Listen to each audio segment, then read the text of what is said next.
के पास चले गए, मतलब देवकी के यहां जन्म लेते ही अन्वयात तरतः यशोदा जी के पास चले गए। हमारे पूज्य नाना जी पंडित श्री कृष्णलाल शास्त्री जी वो इतने सारे भाव कहते थे कि ठाकुर जी गोकुल क्यों गए, ब्रज में क्यों गए, यशोदा के यहां क्यों आए हैं, उसके पीछे कारण कई हैं। पर एक कारण हमारे पूज्य नाना जी बहुत सुंदर बताते थे। वो लाला एक बार कहा भयो, ब्राह्मणन की बात को सत्य करवे के काजे ठाकुर जी गोकुल गए। मैंने की कैसे नाना जी? तो नाना जी हमारे एक प्रसंग सुनाए कि नंद बाबा यशोदा मैया के कोई लाला नाय हतो। तो नंद बाबा ने अपने कुल पुरोहित सांडिल मुनि से कही कि आप हमारे घर एक अनुष्ठान कर दो, जैसे हमारे घर एक लाला है जाए। और हमें लाला की कामना या हमारे नहीं है कि हमारो वंशवर्धन होएगो, हमारो अंतिम संस्कार करेगो, खूब धन कमावेगो, हमारो घर आगे बढ़ावेगो, इन सब कारण से हमें लाला नहीं चाहिए। सांडिल मुनि किस भाव से चाहिए? बोले संतन की सेवा करवे वारो, गैयान की रक्षा करवे वारो, ब्रजवासीन को लाड़ लड़ावे वारो, इन सबन को सेवक एक चाहिए हमको, ऐसी कृपा करो। भाई कल ठीक था तुम्हारा, आज क्या किया है? बहुत गूंज रही है आवाज, हमें ही दो दो आवाज सुनाई दे रही है हमारी। कोई नहीं, आप कथा सुनो।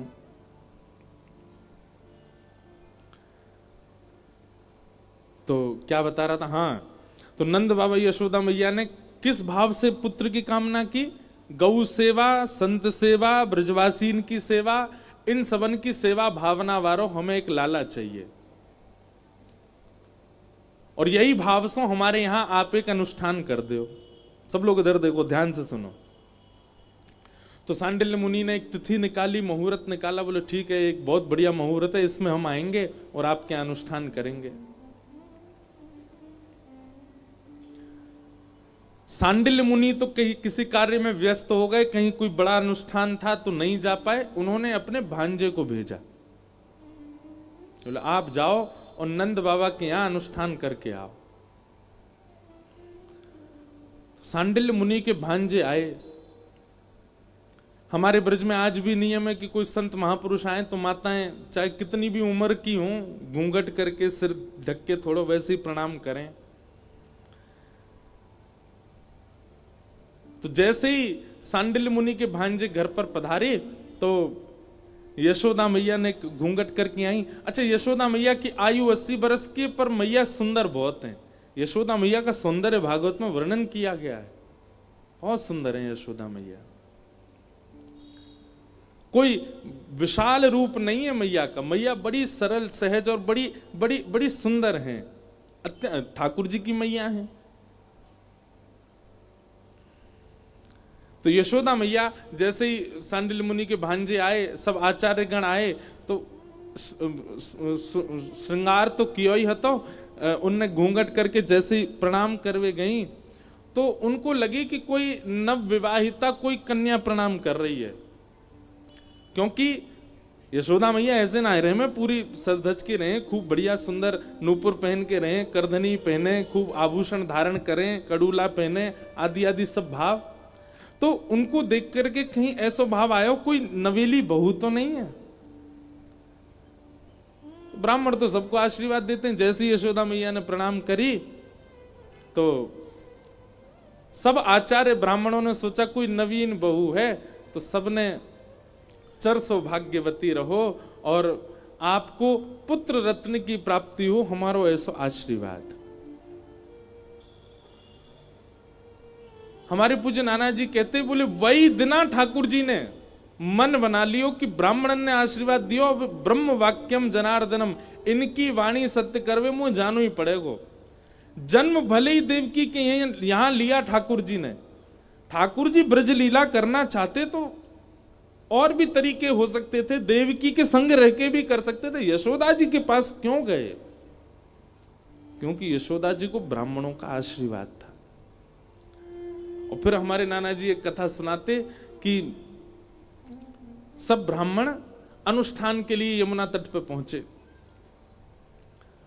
और नंद बाबा ने खूब जोरदार महाराज व्यवस्था करी ब्राह्मणन के काजे, बैठवे की उत्तम व्यवस्था, सोवे की उत्तम व्यवस्था, आसन चौकी बहुत सुंदर सब व्यवस्था करी। और एक हलवाई, मथुरा को सबसे बढ़िया हलवाई लगा दियो कि चकाचक बना के पवाओ सब ब्राह्मणन को।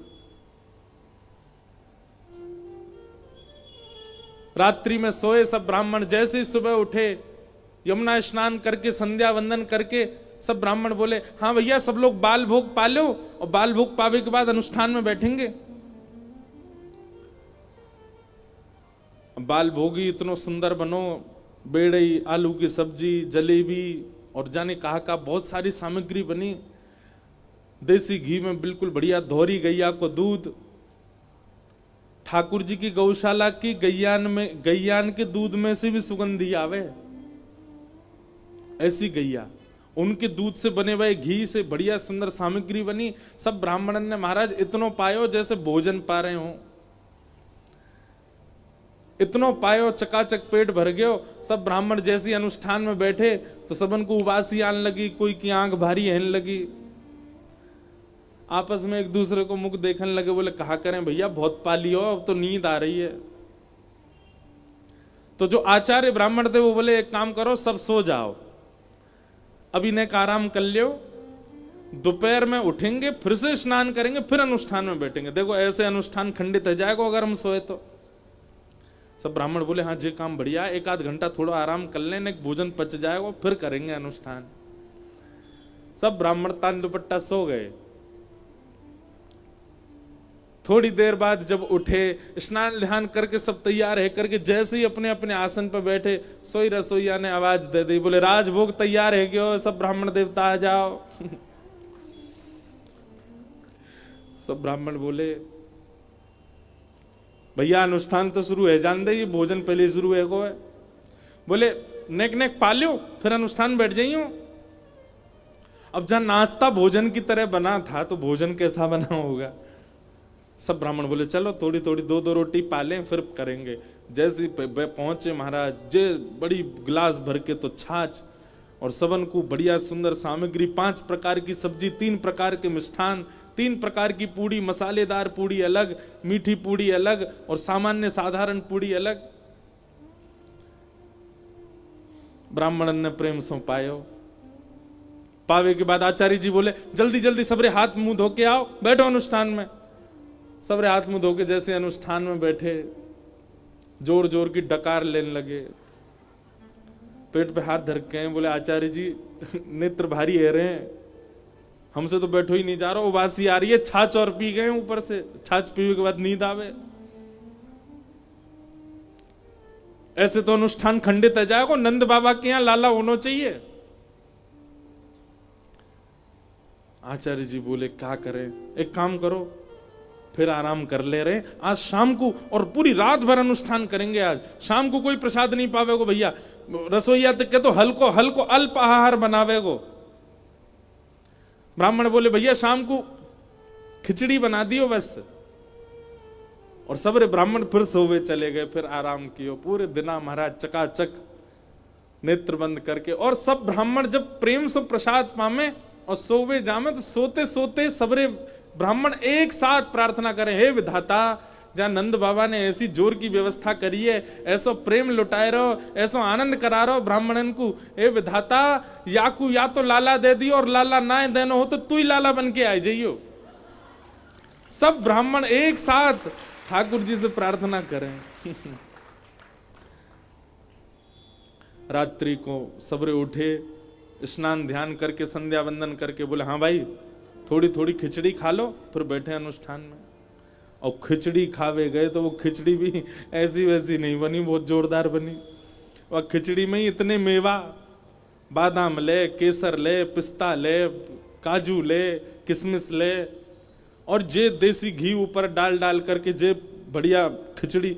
राधा वल्लभ जी में खिचड़ी प्रारंभ होने वाली होगी और है गई होगी, पता नहीं, शीतकाल में होती है। क्या जोरदार, 2 बजे से भट्टी चालू होती है रात्रि में और मंगला दर्शन होने के बाद खिचड़ी का प्रसाद मिलता। पूरे ब्रह्मांड में ऐसी खिचड़ी नहीं मिलती। हमें तो ऐसा विश्वास है कि श्री राधा वल्लभ जी में जब खिचड़ी भोग बटता है ना, सुबह मंगला में दर्शनार्थी में गौरते गौर करियो, है सके ब्रह्माऊ आते हो, शंकर जी भी आते हो, वह खिचड़ी को पावे, ऐसी कहीं ना मिल सके ऐसी प्रसादी। ब्राह्मणन ने पेट भर के खिचड़ी पाई ली।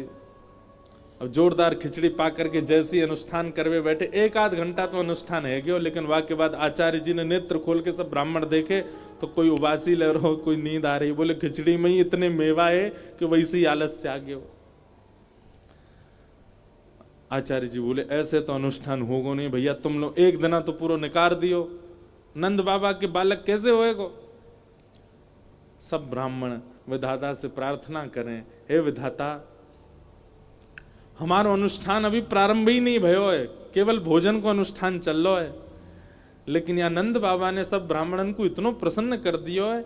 नंद बाबा के घर एक सुंदर सो जो ब्राह्मण की सेवा करे, बालकन की सेवा करे, गौवन की सेवा करे, विश्व की सेवा करे, ब्रज को नाम ऊंचो करे, ऐसा बालक दे दिए। हमारे पूज्य नाना जी कहते उन ब्राह्मणों के प्रेम भरे ठाकुर जी की प्रार्थना से श्री ठाकुर जी इतने रीझ गए, जन्मे ब्रज में आए देवकी मैया के यहां, चाहते तो सारी लीला का विस्तार वहीं कर सकते थे, लेकिन ब्राह्मणों की वाणी को सत्य करने के लिए ठाकुर जी यशोदा जी के पास आए, नंद बाबा के पास आए और 11 वर्ष 56 दिन तक उन्हीं के लाला बन के रहे। केवल ब्राह्मणों की प्रसन्नता। और आज के लोग भूल गए, ब्रह्मदेव प्रसन्न नहीं होंगे कैसे काम बनेगा। जिन ब्राह्मणों के लिए ठाकुर जी ने क्या नहीं किया। अब यहां कोई हमको ये मत समझ लेना कि हम जात पात के पक्ष धरे, नहीं, यहां वो बात नहीं है। भाई हमको एक बात बताइए, सुबह उठ के माता पिता के पैर छूने चाहिए, ये कौन कहता है? शास्त्र कहते हैं, लेकिन हमको किसने बताया? ब्राह्मणों ने बताया।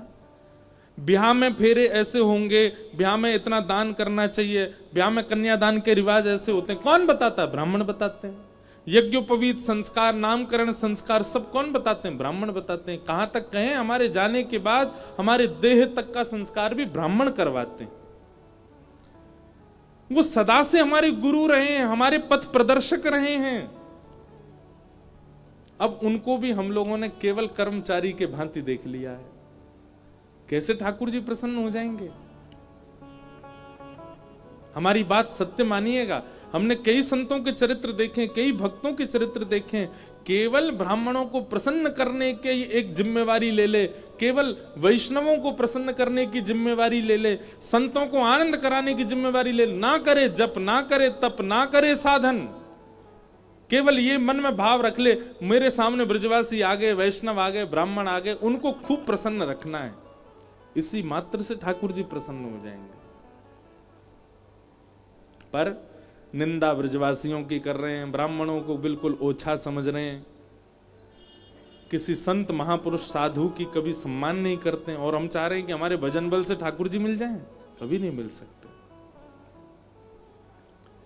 गिरधर जब अपनों कर जाने, ठाकुर जी अपनाते हैं, कब जानो?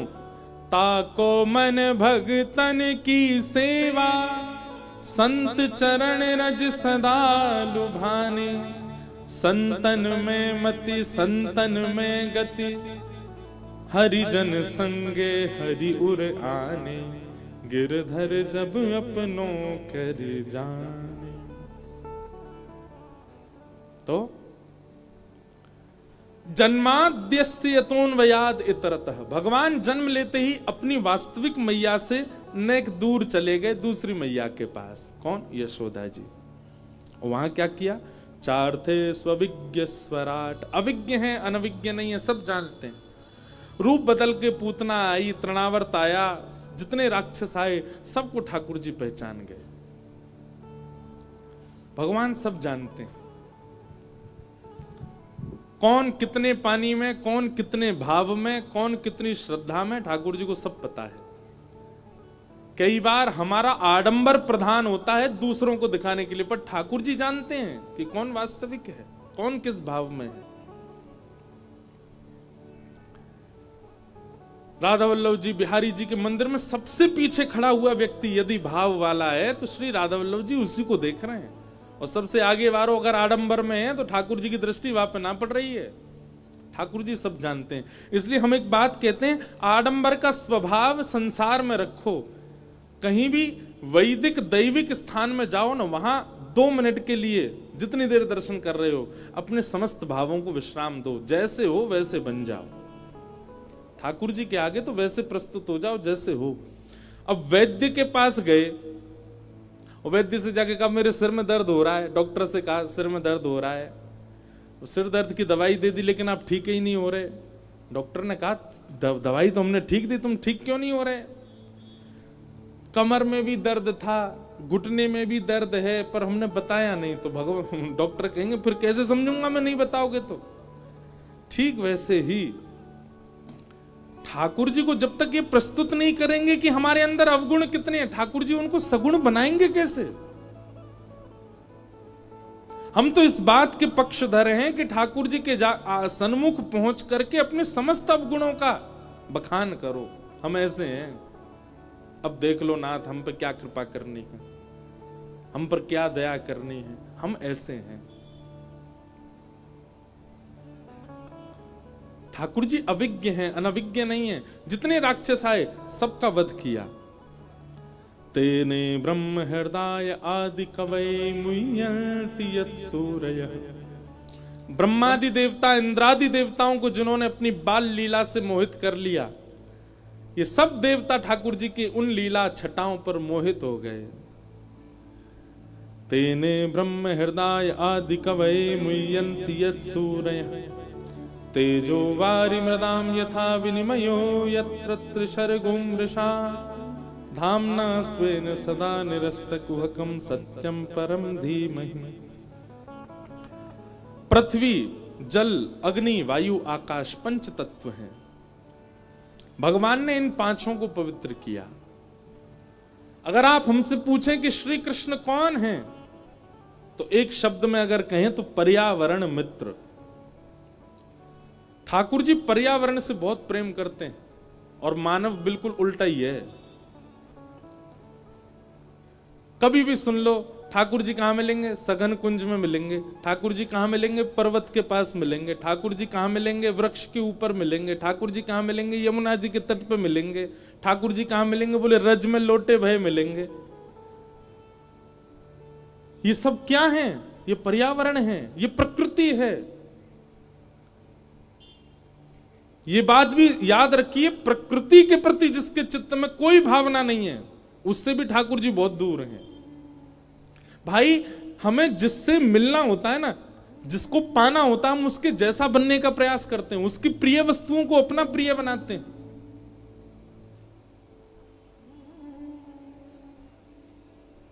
कोई कन्या प्रिय लग जाए किसी बालक को, वो लग जाता है, बस इसको क्या अच्छा लगता है वो मैं करूं।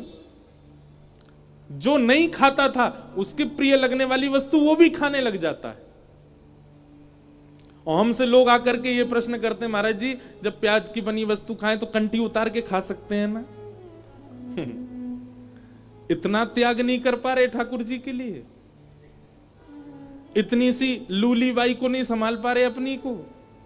ये लूली बाई है कौन? जीव। एक भी हड्डी नहीं है इसमें, लेकिन आपकी सारी हड्डियां तोड़वाने की सामर्थ्य है इसमें। एक शब्द ऐसा बोल देगी सारी हड्डी टूट जाएंगी। तो पर ये जितनी घातक है उतनी ही काम वाली भी है। अगर इसको किसी ने संभाल लिया, श्रीमद् भागवत कहती हैं जितम सर्वम जिते रसे, वो पूरे विश्व को जीत लेगा जो अपनी रसना को जीत ले, जो अपनी जीव को जीत ले। अब जीव को जीतने का मतलब केवल रसों को जीतना ही नहीं होता, केवल उसके चटोरेपन को जीतना ही नहीं होता, उस जिह्वा को भगवद आश्रय कराना भी एक प्रकार से जिह्वा को जीतना है। तो हमें जिसको प्राप्त करना है उसको जो प्रिय है वो सब चीजें अपनी प्रिय बनाना प्रारंभ करना पड़ता है। ये प्रेम का स्वरूप है। ठाकुर जी को क्या प्रिय है? कुंज प्रिय है। ठाकुर जी को क्या प्रिय? विहार प्रिय है। ठाकुर जी को क्या प्रिय? नदियां प्रिय हैं। यमुना जी प्रिय। ठाकुर जी को क्या प्रिय? पर्वत प्रिय हैं। ठाकुर जी को वृक्ष वल्लरी प्रिय हैं। और क्षमा करना, हम कान पकड़ के कहें, आज वृंदावन में सब नष्ट कर दिया, कुछ नहीं बचा। कभी कभी तो हमें लगता है कि ब्रज से थोड़ी दूरी पर जो वन क्षेत्र है ना ब्रज का, वृंदावन से थोड़ी दूर, वहां होंगे ठाकुर जी। वृंदावन में तुमने कुछ छोड़ा ही नहीं है, सब खत्म कर दिया। ठाकुर जी की इच्छा होती होगी कुंज में भ्रमण, जिन कुंजों में, निकुंजों में और यमुना तट पर जाने के लिए ठाकुर जी यशोदा मैया से लड़ते हैं कि मुझे जानो है मैया, मुझे जान दे, वो आज कहां है?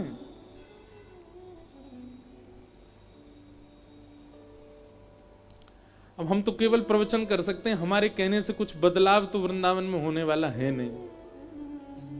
श्री यमुना जी, हम अपनी बात कर रहे हैं, हमको ही कितने दिन हो गए होंगे आचमन किए हुए। आचमन किए हुए मतलब एक पूरे पात्र में भर के यमुना जल नहीं पिया होगा, कितने दिनों से।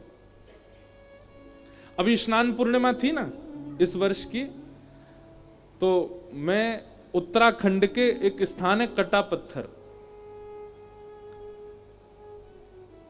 श्री यमुना जी पृथ्वी पर सबसे पहले वहीं आती हैं हिमालय से होती हुई, वहां से जल लेकर के गया श्री गिरधर लाल जी के अभिषेक के लिए। और कहीं वही वृंदावन में, जिस वृंदावन में ठाकुर जी यमुना में स्नान करते हैं, यमुना में आनंद करते हैं। पूरी दुनिया सबके लिए लड़ रही है, पर हम वैष्णव तिलकधारी कंठीधारी, हम कम से कम वृंदावन के काजे कछु कर लें। रज माथे से लगा करके श्री राधा गा करके किशोरी जी प्रसन्न तो हो जाएंगी, पर मिलेंगी तभी जब ब्रज के लिए कुछ करें, ब्रज भाव के लिए कुछ करें। तो श्री कृष्ण कौन है? पर्यावरण मित्र। और आपको यदि उनकी प्राप्ति करनी है तो आप पर्यावरण मित्र बनो। रज से, नुकुंज से, कुंज से, वृक्ष से, नदियों से, पहाड़ों से, इनसे प्रीति हो आपकी, ठाकुर जी मिलेंगे। हम एक बात कहते हैं, वृंदावन में कभी ठाकुर जी मिलवे को मन बनाएंगे ना, या तो यमुना तट पे मिलेंगे या श्री गिरिराज जी की तलेटी में मिलेंगे। ये दो स्थान ऐसे हैं जहां ठाकुर जी प्रत्यक्ष विराज रहे हैं, जहां ठाकुर जी प्रत्यक्ष अनुभव कराएंगे अपना। बन के जोगन डोलत ब्रज में, पीवत यमुना जल को, मेरो मन वृंदावन